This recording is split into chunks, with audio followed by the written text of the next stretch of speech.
From here starts the speaking test. This is the speaking mock test of the International English Language Testing System taking place in Ross IELTS Academy. The candidate is Colin. The candidate number is 014132788. The examiner is Ross. Examiner number 443533.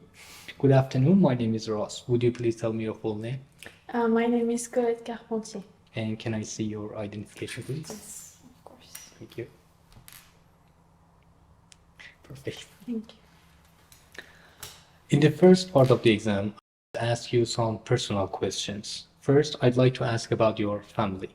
Do you have a big or a small family? I rather have a small family because I'm an only child, so I don't have any brother or sisters. But I have my parents and they're married, so we still live all together.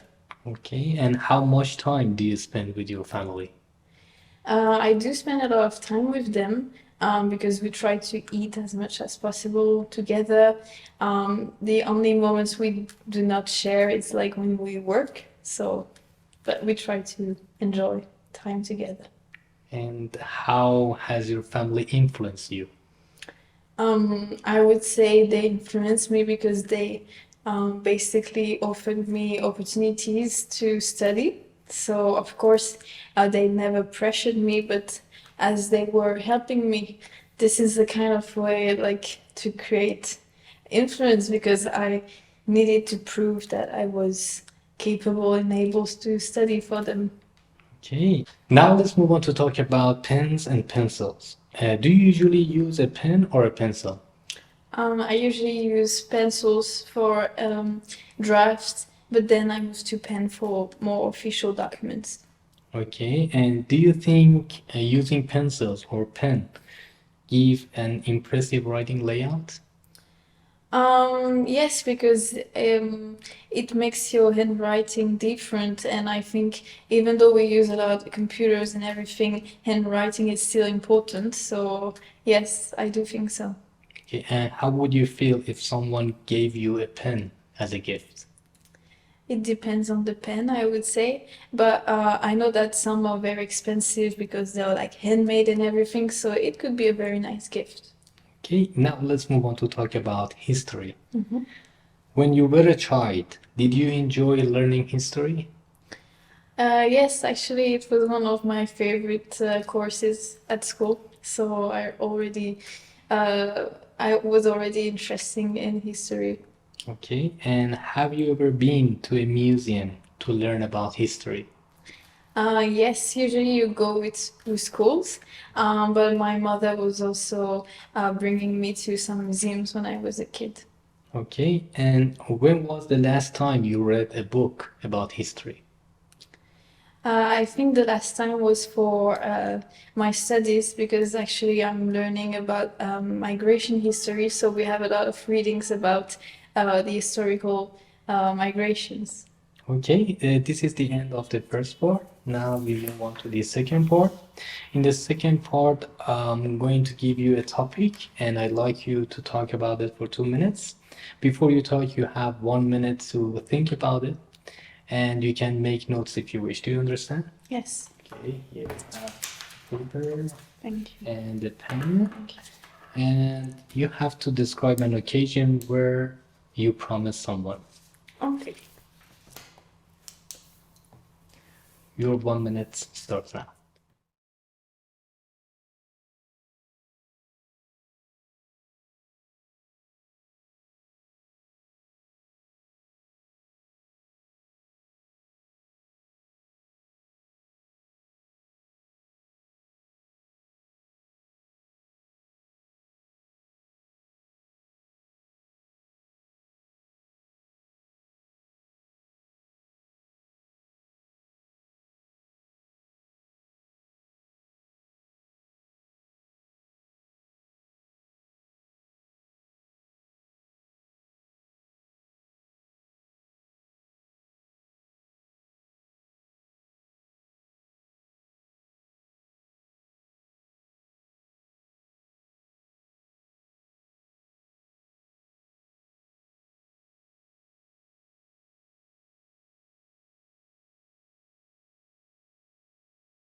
Okay, your 1 minute is over.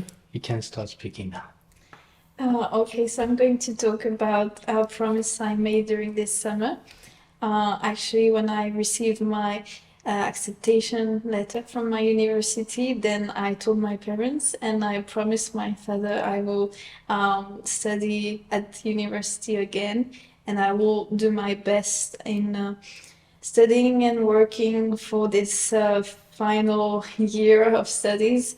And he helped me moving out. So I was, yeah, I was hoping to prove him I was capable of doing this last year of master degree, and that moving to another city was worth it because it will be for my future to improve my knowledge, to basically learn more about a topic I'm interested in.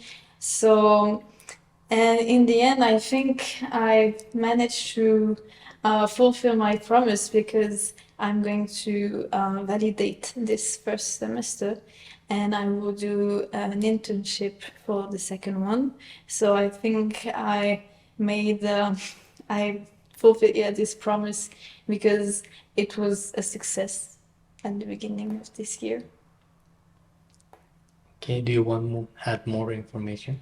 Um, I think this promise was important for him because he didn't study in his life. So he's very impressed by studies in universities. Okay, great.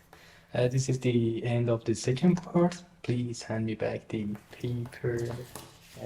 Let's start on the training, please. Thank you. Now we move on to part 3. We've been talking about an occasion where you promised someone.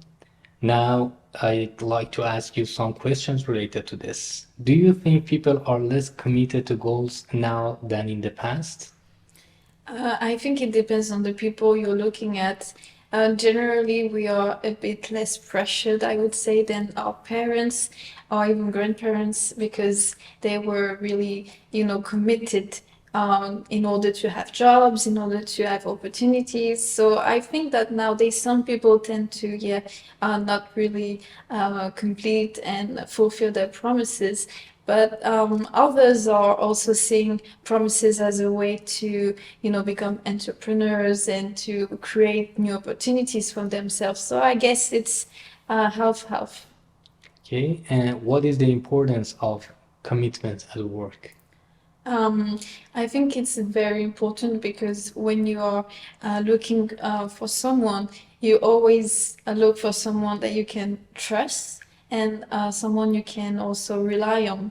And this is part of commitment because if the boss knows that he can rely on you, then you have more, I would say, higher chances being recruited because you show this image of someone who's definitely capable of commitment. Okay, and do young people show commitment towards work if they are not paid well? It's true, maybe wages and salaries can influence the way we are committed to work, for example. I would say that we need to be committed no matter the amount of money we will earn in the end. But maybe, yes, this can influence the level of commitment, especially with young people.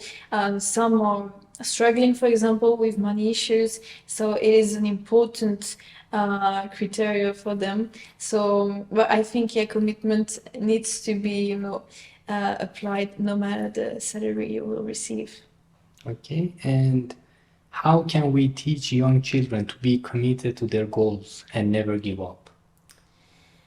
I guess it starts at a young age. We need to basically share with them those values because some people sometimes were not told about them. So having, for example, at school, this frame in which young kids can learn that being committed in the end is worth it. Because usually people, they are not committed enough because they think it will not work in the end. But if you show them that no matter what happens, it's worth it, then they will tend to be more committed in the end. Okay, thank you so much. This is the end of the speaking test. And have a great rest of the day. Thank you, you too. Do you want to know what band score you'll get in the IELTS speaking test?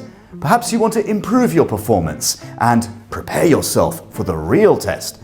Then why not book an online mock test with us that will last for 25 minutes? 12 minutes of the test itself and 13 minutes of comprehensive feedback, plus we'll give you useful tips on how to make your performance better. Remember, all our examiners are especially trained by British Council instructors, so we know how to help you. Join us.